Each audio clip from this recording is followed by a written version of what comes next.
Hello everyone, welcome back to my another video of basic nursing education. So friends, today we will discuss about professional etiquettes for nurse.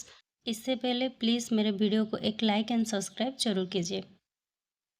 Professional etiquettes for nurse means the rule of polite and correct behaviour, जिसे हम हिंदी में शिष्टाचार भी बोलते हैं. Etiquettes is a code of good manners that a nurse should be follow.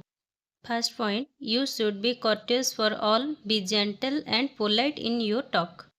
Nurse को courteous, gentle, polite होना चाहिए. जैसे कि पेशेंट के साथ बात करने के टाइम नॉर्मल तरीके से बात करें, पेशेंट को इजीली समझ में आए वैसे ही, और उसके लैंग्वेज में अच्छे से बात करनी चाहिए. Second point, you should be greet your seniors, co-workers, your client, etc. with appropriate words and according to the time of the day.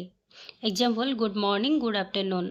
So nurse को सीनियर्स एंड कोवर्कर्स मिलते हैं तो उनको हमेशा ग्रीट करके बुलाना है. जब भी जिस टाइम में आपके सीनियर्स और कोवर्कर्स मिलते हैं, नर्स को उनसे टाइम के अकॉर्डिंग ग्रीट करके बुलाना है. जैसे कि good morning, good afternoon. Then we get third point, you should address your senior with proper title, example sir, madam, sister, mister, etc. तो इस पॉइंट ने बताया कि नर्स अपनी सीनियर्स को नाम से ना बुला के उनको प्रॉपर टाइटल देके बुलाना है, जैसे कि sir, madam, sister, mister. And fourth point, stand up when people of higher rank enters your room. इसमें क्या कहा है, जब कोई सीनियर्स आपके रूम पर एंटर करते हैं और आप बैठे तब आपको रेस्पेक्ट के साथ खड़े होना है. Then fifth point, stand up when answering of any questions in classroom. Class में टीचर्स हो या सीनियर्स कोई भी क्वेश्चन पूछे तो उसका आंसर खड़े होके देना है. And sixth point, open the door for seniors and stand aside for them to pass. जब भी सीनियर्स आपके साथ जा रहे हो या साथ चल रहे हो तो पहले डोर ओपन करना है और आप साइड में खड़े रह के फर्स्ट उन्हें जाने देना है. Then seventh point, excuse yourself when overtaking in senior person. अगर आप जल्दी में है और आपके सीनियर्स आगे जा रहे तो आप उनको एक्सक्यूज बोल के उनसे आगे जाने चाहिए. Then seventh point, maintain silence whenever and whenever necessary. Example, classroom, study room, library. जितना होगा जब और जहाँ भी आप हो वहीं पर साइलेंस मेंटेन करके रखना है. चाहे क्लासरूम हो, स्टडी रूम हो, लाइब्रेरी हो, डॉर्मिटरीज मतलब स्लीपिंग रूम, जहाँ भी आपको साइलेंस मेंटेन करके रखना है वहीं पर. देन आता है ninth point, keep your dress neat and clean. Nurse को हमेशा अपने यूनिफॉर्म ड्रेस और साड़ी को नीट एंड क्लीन रखना है. Then tenth point, when on duty never used any form of jewelry that may interfere your work. जब nurse duty पर होते हैं किसी तरह की ज्वेलरी वेयर करना अलाउ नहीं होता. ऐसा क्यों होता है कि अगर पेशेंट के कांटेक्ट में ज्वेलरी आता है तो हो सकती है उनको किसी इन्फेक्शन हो या एलर्जी हो सकती है, इसलिए ड्यूटी के वक्त ज्वेलरी पहनना अलाउड नहीं है. उसके बाद 11th पॉइंट, ओबे सीनियर्स विदाउट आर्ग्यूइंग. जब भी सीनियर्स के साथ बात होती है उनके साथ कभी भी आर्ग्यू नहीं करना है, यानी कि बहस नहीं करना है. देन आता है 12th point, help the seniors to carry a heavy load if you find them on the way. तो इस पॉइंट में क्या है, कोई सीनियर्स अकेले हैवी सामान कैरी कर रहे हैं और आप देख रहे हो तो जाके उनको हेल्प करना है. देन 13th पॉइंट, से thank you where someone doing a favor for you and also when someone corrects you. तो इस पॉइंट में क्या है, जब भी कोई आपके फेवर में काम करता है और कोई आपको करेक्ट कर रहा है तो उनसे थैंक यू बोलना है आपको. देन 14th पॉइंट में क्या आता है, get prior permission from the sister incharge before you take any articles from any departments.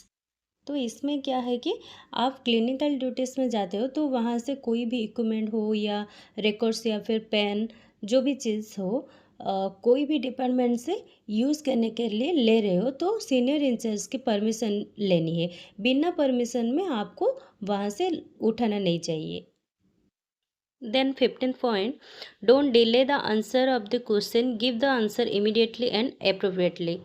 जब भी कोई सीनियर टीचर सिस्टर और इंचार्ज कुछ क्वेश्चन करते हैं तो इमिडिएटली उनको ठीक से आंसर देना है, लेट नहीं करना चाहिए। Then 16th point, be punctual always, मतलब समय के साथ चलना है। देन 17th में क्या आता है, avoid thumb sucking and nail biting. जब भी आप किसी से बात कर रहे हो या इवन आप खुद अकेले बैठे हो तो थंब सकिंग या नेल बाइटिंग नहीं करना चाहिए। Then 18 point, in an assembly let the senior take the seat first. That means जब भी कोई असेंबली होती है, मीटिंग होती है या फिर कोई सेमिनार होती है, सबसे पहले अपने सीनियर्स को सीट देना है, उसके बाद आपको सीट लेनी है। Then 19 point, keep eye contact and sit face to face then listening to someone. इसका मतलब आप किसी के साथ बैठे या बात कर रहे हो तो आई कांटेक्ट होना चाहिए, यानी कि आप उनके फेस टू फेस होके वो क्या बोल रहे उसको सुनना चाहिए। Then 20 point, say excuse me even if you hot other accidentally, यानी कि आपने किसी को जानबूझ के नहीं किया है और किसी को हर्ट कर दिया है तो आपने उनको सॉरी या एक्सक्यूज मी बोल देना चाहिए। Then we will get 21 point. Knock at the door and wait for the answer before you enter into others room. यानी कि जब भी आप किसी के रूम में एंटर करने जा रहे हो उससे पहले बाहर खड़े रह के डोर नॉक करना है या फिर खड़े रह के बुलाना है एंड उनके परमिशन को वेट करना है। देन 22 पॉइंट में क्या है, don't cover the mouth while talking to others, cover your mouth when you cough and sneeze.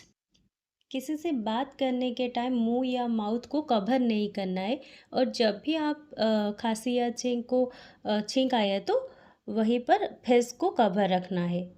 Next 22 point, excuse yourself before you interfere with others engaged in taking and doing some work. इस point में क्या बोला है कि जब भी दो nurses बात कर रहे या वर्क कर रहे तो आपको उसमें इन्वॉल्व होना है या एंगेज होना है, तो वहाँ एक्सक्यूज़ करके एंटर करना है एंड दोनों के बाद में आपको कुछ बताना है या उसके रिगार्डिंग कुछ कहना है तो एक्सक्यूज़ बोल के बात को रखनी चाहिए। 24 पॉइंट में क्या लिखा है, never let others secret go out of you. इसमें क्या है कि कोई सीक्रेट को रिवील नहीं करना है। जब भी कोई नर्स आपको सीक्रेट के बारे में कुछ बताए तो आपको बाहर जाके किसी को नहीं कहना है, सीक्रेट को सीक्रेट ही रखना है। Then 25 point, always close the door after getting in a room और when you get out of the room. इसमें क्या है, रूम में एंटर करने के बाद डोर को क्लोज कर देना है एंड जब भी रूम से बाहर जाने के बाद भी डोर को क्लोज करके जाना है। Then 26 point, you should not give and receive any gifts or present especially from the clients and their relatives. तो ये बहुत इम्पोर्टेंट रूल होता है कि जब आप हॉस्पिटल या क्लिनिकल के लिए जाएंगे तो वहाँ पर क्या होता है कि जब ड्यूटी करेंगे पेशेंट या उनके रिलेटिव्स के साथ एक बॉन्ड बन जाता है, तो वहाँ खुश होकर वो गिफ्ट दे देते हैं नर्सेस को और गिफ्ट में पैसे भी होते हैं या कुछ भी हो सकता है, तो नर्सेस को वो गिफ्ट्स या कुछ भी नहीं लेना चाहिए। तो last 27 point, stand aside and give way to senior when you cross them on the ways. Example, the corridors on the staircases, etc. इसका मतलब क्या है, जब भी आपके सीनियर साइड में जा रहे या फिर सीढ़ी से जा रहे होते तो आपको साइड हो जाना है और उनको जाने देना है। तो ये सब एटिक्वेट्स है, इसको हमेशा ध्यान में रखना है। अपनी नर्सिंग फील्ड में कहीं पर भी इंटरव्यू पूछे जाते या फिर नर्सिंग करियर में इसको हमेशा फॉलो करना पड़ता है। फ्रेंड्स, ये था हमारा आज का टॉपिक। आई होप आप सभी पॉइंट्स को अच्छे से समझ गए। इसमें कुछ डाउट है तो कमेंट कीजिए, मैं क्लियर करने की ट्राई करूँगी। Thank you, bye bye.